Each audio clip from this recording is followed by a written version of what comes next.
భూ బాధితుల సదస్సును జయప్రదం చేయండి. సిపిఐ జిల్లా కార్యదర్శి దామా అంకయ్య. గత ప్రభుత్వ కాలంలో వైఎస్ఆర్సీపీ నాయకులు, రాజకీయ నాయకుల ఆధ్వర్యంలో రాష్ట్ర వ్యాప్తంగా అనేక పేదల భూములను లాక్కుని భయభ్రాంతులకు గురి చేసి ఉన్నారని, వారందరికీ అండగా సిపిఐ ఆధ్వర్యంలో విజయవాడ రైల్వే స్టేషన్ సమీపంలో దాసరి నాగభూషణరావు భవనంలో ఈ నెల 28వ తేదీన భూ బాధితుల సదస్సును ఏర్పాటు చేస్తున్నామని, ఈ సదస్సుకు రాష్ట్ర వ్యాప్తంగా 26 జిల్లాల్లో ఉన్న బాధితులు తరలి రావాలని సిపిఐ జిల్లా కార్యదర్శి దామా అంకయ్య పిలుపునిచ్చారు.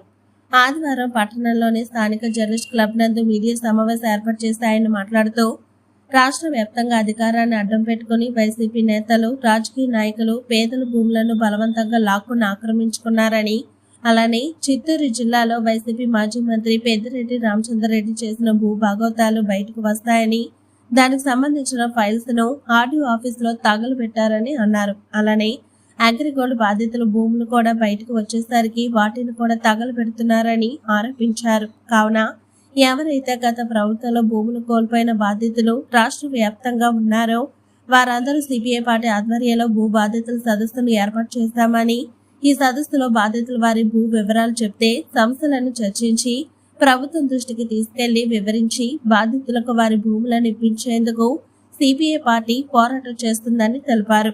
అలానే కావలికి సంబంధించిన మాజీ ఎమ్మెల్యే బంధువులు మద్దూరుపాడు పాలకేంద్రం పక్కన ఫ్లాట్స్ ను ఆక్రమించి ప్రహరీ గోడ కట్టారని, వారు కూడా వస్తామని తెలిపారని అన్నారు. వెంగయ్య గారి